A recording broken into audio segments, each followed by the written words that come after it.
NDA ప్రభుత్వం కూడా ఆ సామాజిక న్యాయానికి కట్టుబడే ఈరోజు మరి ఏదైతే ప్రత్యేకించి మరి యొక్క ఆంధ్రప్రదేశ్ రాష్ట్రంలో ఉన్నటువంటి యొక్క షెడ్యూల్ కులాల వర్గీకరణ ఏదైతే ఉందో దాని ఆర్డినెన్స్కి సంబంధించి ఈరోజు క్యాబినెట్ ఆమోదించడం జరిగిందని చెప్పి మీ ద్వారా ముందుగా తెలియజేసుకుంటూ ఉన్నా. ఏదైతే మరి గతంలో కమిటీ ఇచ్చినటువంటి రిపోర్ట్స్ ఏదైతే ఉన్నాయో మరి దాని ప్రకారమే 7.5, 6.5, 1 అంటే ఈ రకంగా 15% రిజర్వేషన్ ఏదైతే ఉందో మరి ఆ రిజర్వేషన్ కూడా ఏదైతే జనాభా ప్రాతిపదికన అంటే రేపు భవిష్యత్తులో ఏదైతే జిల్లాల వారీగా జనాభా దామాషా ఏదైతే ఉందో దాని ప్రకారం కూడా భవిష్యత్తులో ఆ యొక్క జనాభా దామాషా వచ్చిన తర్వాత అమలు చేసుకునేటువంటి విధంగా మరి ఈరోజు క్యాబినెట్లో కూడా డిస్కషన్ కూడా జరిగిందని చెప్పి తెలియజేసుకుంటూ మరి ఈరోజు ఆర్డినెన్స్కి క్యాబినెట్ ఆమోదం చెప్పడం జరిగింది. మరి 2-3 రోజుల్లోనే ఆర్డినెన్స్ రావడం, ఆర్డినెన్స్ వచ్చిన వెంటనే మళ్ళీ డిఎస్సి కూడా నోటిఫికేషన్ కూడా ఇచ్చి 45 రోజుల సమయం ఇచ్చి సాధ్యమైనంత వరకు రేపు విద్యా సంవత్సరానికి ముందే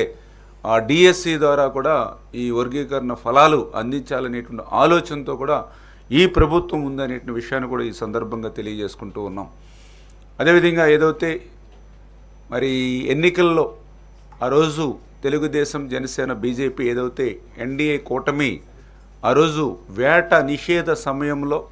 మత్స్యకారులకి 10,000 రూపాయలు ఇచ్చేటువంటి సాయాన్ని 20,000 రూపాయలకి పెంచి ఇస్తామని ఏదైతే చెప్పడం జరిగిందో మరి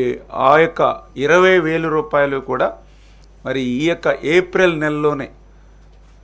26వ తేదీకి అలా ఆ రోజు మరి గౌరవ ముఖ్యమంత్రి చంద్రబాబు నాయుడు గారు కూడా మరి ఒక మత్స్యకార గ్రామాన్ని సందర్శించి ఆ మత్స్యకార గ్రామంలోనే ఈ యొక్క 20,000 రూపాయలకి పెంచినటువంటి సాయాన్ని వేట నిషేధ కాలంలో ఎవరైతే ఉంటారో వాళ్ళకి అందించేటువంటి ప్రక్రియ కూడా ఆ 20,000 సాయం ఈ యొక్క ఏప్రిల్ 26వ తేదీన అందజేయాలనేటువంటిది కూడా ఒక నిర్ణయంగా మరి భావించడం జరిగిందని చెప్పి కూడా మీ ద్వారా కూడా తెలియజేసుకుంటూ మరి అదేవిధంగా ఏదైతే మరి ఈ యొక్క ఐటీ డిపార్ట్మెంట్కి సంబంధించి ఏదైతే ఈ యొక్క ఐటీ డిపార్ట్మెంట్ని స్ట్రెంగ్తన్ చేయాలి, 20 లక్షల ఉద్యోగాల కల్పన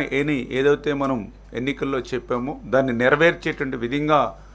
ఐటీ డిపార్ట్మెంట్స్ని స్ట్రెంగ్తన్ చేసేటువంటి విధంగా పర్టికులర్గా ఏదైతే టీసీఎస్, ఎందుకంటే ఈవేళ ప్రపంచంలోనే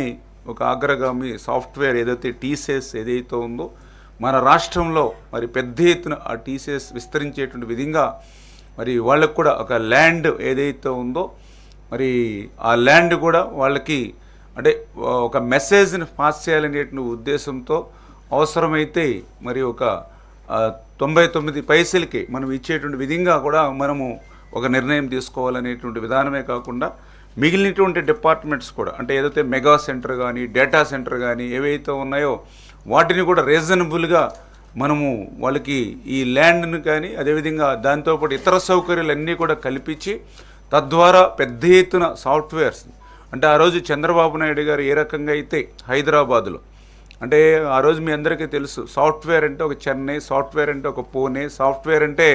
మరి ఒక బెంగళూరు అనేటువంటి పరిస్థితుల్లో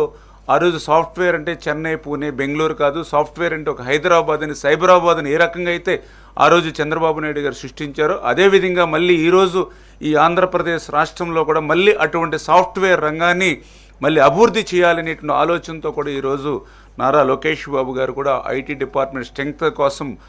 ఏదైతే ఆ TSS, mega centre, data centre ఇవన్నిటికీ కూడా అనేకమైన